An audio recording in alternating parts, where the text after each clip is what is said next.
Olá meus queridos, eu sou o Tio Snilt e hoje nós vamos estar dando uma olhada em um dos melhores e estranhamente mais esquecidos filmes do Tim Burton. Inspirado em um livro de Washington Irving chamado A Lenda de Sleepy Hollow, o filme foi bem aclamado na época e chegou a ser bastante reprisado na TV aberta aqui no Brasil no início dos anos 2000. Eu me lembro de assistir ele todas as vezes que passava, o que eu não lembrava mesmo é o quão sangrento ele era. A história se passa no século XVIII, mais precisamente em 1799, e o nosso protagonista é um policial chamado Ichabod Crane, interpretado por, surpresa surpresa, Johnny Depp. Eu acho engraçado que o começo do filme tem uma subtrama sobre o Ichabod questionar os meios de punição usados pela polícia nova-iorquina, mas daí o personagem do Christopher Lee só despacha ele para um condado no interior e essa preocupação dele nunca mais entra em pauta. Dava pra ter começado o filme só com ele recebendo a ordem de investigar os crimes e não faria a menor diferença. Enfim, como eu acabei de dizer, o Ichabod é enviado para um vilarejo no interior dos Estados Unidos chamado Sleepy Hollow, onde alguém anda decapitando cabeças pela região.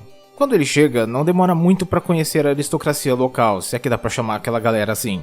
E a primeira coisa que os velhos contam pra ele é que a verdade por trás das decapitações possui uma origem sobrenatural. Aparentemente, o fantasma de um mercenário alemão de dentes afiados voltou dos mortos a fim de se vingar do povo de Sleepy Hollow por sua terrível execução durante a guerra. É claro que o personagem do Johnny Depp não acredita, apesar de se borrar de medo com a história, e começa a se empenhar para descobrir a verdade sobre os ataques. O filme é uma mistura de vários gêneros, ele é uma comédia de humor negro, uma aventura, um terror, um romance e acima de tudo um mistério policial. E embora ele não seja péssimo em nenhuma dessas coisas, ele não se sobressai em nenhuma. E pra ser mais sincero, toda a questão do mistério não é exatamente envolvente. E boa razão disso é o fato de que o protagonista é muito inconsistente, mas a gente fala disso depois. Além do Depp, o elenco do filme tem bastante rostos conhecidos. Ele tem o Christopher Lee, como eu já citei no começo. Ele faz praticamente uma participação especial no início e nunca mais aparece, mas mesmo assim é sempre legal ver o Sr. Lee em ação. O interesse amoroso do protagonista, a Katrina, é interpretada pela Christina Ricci, a Wandinha da família Addams. Ela também era aquela menina do filme do Gasparzinho. Alguém lembra do filme do Gasparzinho? Puta, filme triste. O Cavaleiro Sem Cabeça é interpretado pelo Christopher Walken. Ele é bem conhecido também, acho que todo mundo lembra dele do Clique. Tem a Miranda Richardson, acho que todo mundo lembra dela como a Rita Skeeter dos filmes do Harry Potter. E por falar em Harry Potter, o tio Walter tá no filme, assim como o Dumbledore. Temos um Lord Sif também. Enfim, esse pessoal tá todo aí e eu devo dizer que eles elevam bastante a qualidade do longa. Os velho rico podia ser tudo igual, por exemplo, mas dá pra ver que cada um deles possui uma personalidade bem distinta, mesmo que acreditem nas mesmas coisas. A Christina Ricci às vezes deixa a peteca cair e não passa muita verdade nos diálogos, mas não é consistente pelo menos. Eu ainda prefiro ela no Speed Racer. E aí tem a estrela do filme. Em uma época em que o Tim Burton não fazia toda a trama girar em torno do Johnny Depp e de fato dava profundidade aos seus personagens, é claro que eu tô falando do Cavaleiro, e cara, ele parece muito Batman. É sério, ele anda igualzinho o Batman, e até tem mesmo uma aura de periculosidade e imponência do Batman. O fato é que ele usar uma capa e ser um badass também conta. Boa parte do tempo esse personagem vai andar ao invés de correr enquanto resolve todos os seus problemas com alguns balanços de uma espada gigante com a qual ele manda cabeças pelos ares. O Cavaleiro é a coisa mais maneira do filme e ele possui bastante presença mesmo não tendo um rosto e nenhuma voz. As ações dele demonstram suas intenções com o decorrer da história e denotam que ele definitivamente não é um monstro desmiolado, mesmo que ele não possua miolo algum. Como todo filme do Tim Burton, a estética é um fator importante. O diretor de fotografia aqui é o genial Emmanuel Lubezki. Desde esse filme, ele já trabalhou em vários outros longas com fotografia impecável e aqui não foi diferente. O filme, obviamente, é todo à base de cores frias e tons escuros, cheio de enquadramentos precisos, que se você pausar na hora certa parece que vai dar um papel de parede maravilhoso. Agora, some isso com o fato de que mais da metade dele foi feito num estúdio. Pois é. Essa vila, essa floresta e a maioria das locações a céu aberto na verdade estão dentro de um estúdio. Você até consegue notar isso por causa do uso constante de névoa a fim de limitar o cenário e ao mesmo tempo dar uma impressão de que ele é bem maior do que parece. Só por causa disso eu já consigo admirar esse filme umas 10 vezes mais. Esse é um dos melhores usos de tela azul ou verde que eu já vi em uma produção de Hollywood. A sua estética no geral, porém, acaba sendo um dos fatores mais conflitantes ao tom do filme. Por um lado, ele é extremamente cartunesco e fora da realidade, o que só é reforçado pelo personagem do Johnny Depp. Existem momentos do filme onde só falta colocar um som de cartoon para a coisa ficar completamente pastelona. Só que daí do nada, o cara pega um machado e começa a cortar as raízes de uma árvore gigante que escorre sangue e vísceras a cada golpe, só pra revelar um monte de cabeças degoladas lá dentro. Isso sem falar na cena de empalamento, na morte do garotinho e nas pequenas nojeiras que aparecem aqui e acolá. O tom do filme é tão inconsistente que em certos momentos eu sentia que eu tava vendo Sombras da Noite. Eu não tô exagerando quando eu digo que A Lenda do Cavaleiro Sem Cabeça é uma versão menos estúpida e sem graça daquele filme. Muito do que mais tarde viria a se tornar a maldição de tudo de pior que o Tim Burton já fez estava começando a dar as caras aqui. Só que as coisas ainda não eram ruins o suficiente para estragar o trabalho dele. Agora, eu preciso de um momentinho de vocês para falar algumas coisas. É rápido, eu prometo. A primeira delas é que eu quero dar uma ajudinha pro meu amigo aqui, o Gabiza. Ele vem me acompanhando e sendo um bom parça desde que ele descobriu o meu canal faz mais ou menos um ano. E assim como eu, ele tá tendo algum problema com o algoritmo do YouTube, que fica jogando ele pra baixo nas recomendações. Então, se eu puder apresentar alguns de vocês ao trabalho dele, eu acho que já vai ser muito legal. O canal é de humor e segue uma pegada meio Gemma Please e Felca, com reacts de conteúdos duvidosos e paródias de conteúdos duvidosos. Eu até já fiz uma participação num vídeo dele, link do canal na descrição. Segunda coisa que eu queria falar é que eu fui citado num canal, e um canal de conteúdo muito relevante por sinal. E eu tô falando do canal Que História é Essa?, apresentado pelo Luiz. Ele é um professor de história que posta vídeos, adivinha sobre o quê? Isso mesmo, coach. Os vídeos dele são direcionados a um público mais juvenil que tá cursando o ensino médio, por exemplo. Tanto é que é muito comum ver nos comentários dele pessoas agradecendo a ele por estarem tirando boas notas e passando de ano. O cara parece ser gente boa pra caramba, eu pelo menos tive uma boa impressão vendo alguns vídeos dele e além de estar agradecendo a divulgação, eu tô recomendando o canal com certeza. Principalmente se você se enquadra nesse público-alvo dele. Link na descrição também. E é isso, tem o meu apoia-se também, mas eu não vou enrolar vocês mais. Vamos voltar pro conteúdo principal do vídeo. Só não se esquece de dar o like se tá gostando, porque vai que você esquece depois. Bem, e para retornar a dar continuidade no que eu tava falando, acho que a melhor coisa a fazer agora é abordar a construção do protagonista, o Ichabod Crane. Ele é uma mistura genérica de vários personagens que o Johnny Depp já havia feito e viria a fazer. Essa afirmação estaria estranha se fosse sobre qualquer outro ator ou atriz, mas, convenhamos, o Johnny Depp não é conhecido por fazer performances distoantes. Eu acho que o trabalho mais incomum dele é, na verdade, o pior trabalho dele, que é aquela ponta que ele fez no Tusk. O personagemzinho chato.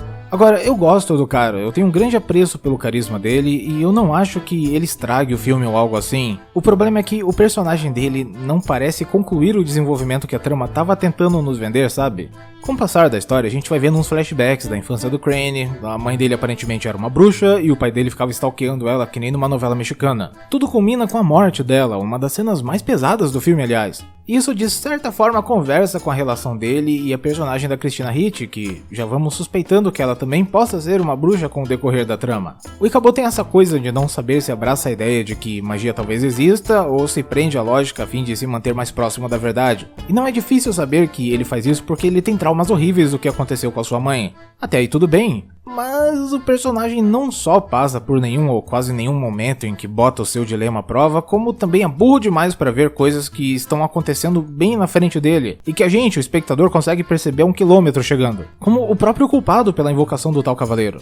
No geral, o personagem só passa boa parte do filme com medo de tudo e desmaiando. Então, do nada, ele começa a desvendar uns mistérios envolvendo as famílias nobres de Sleepy Hollow, e mesmo assim, ele deixa o verdadeiro autor dos crimes passar desapercebido bem diante do nariz dele. A atuação do Johnny Depp é aquilo, ele se aproxima um pouco mais do que veio fazer mais tarde em A Noiva Cadáver, com gaguejos e aquela fragilidade na voz. A linguagem corporal é toda travada, né, quase exagerada, enquanto ele dá tudo de si pra parecer esquisitão e charmoso ao mesmo tempo. Nossa, eu nunca vi ele fazer isso antes. O curioso é que ele próprio não gosta dessa performance, chegando ao ponto de nem mesmo ter assistido o filme depois do seu lançamento, embora eu ache isso meio difícil de acreditar. Pra piorar, o Tim Burton não queria que o personagem fosse feio como no livro, ele deu uma desculpa esfarrapada a respeito disso, mas não é difícil perceber que a intenção era tornar o protagonista do filme de certa forma atraente, a fim de não tornar o romance dele com a Katrina diferente. Hollywood não superou esse obstáculo até hoje, por falar nisso. Coisa mais chata, se o personagem era pra ser feio, então escolha um intérprete feio, cacete! Ou usem prótese, sei lá.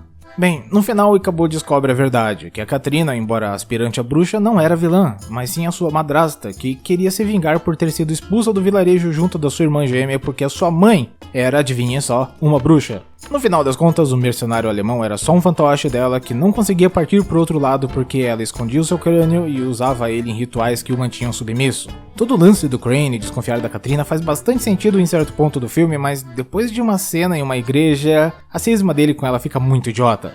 O pior é que o personagem não parece exatamente ter algum tipo de intolerância a bruxas como o resto da vila parece ter, ele só nega a existência de magia mesmo. Teria sido muito mais interessante se ele odiasse bruxas para reprimir as memórias da mãe que ele tanto amava?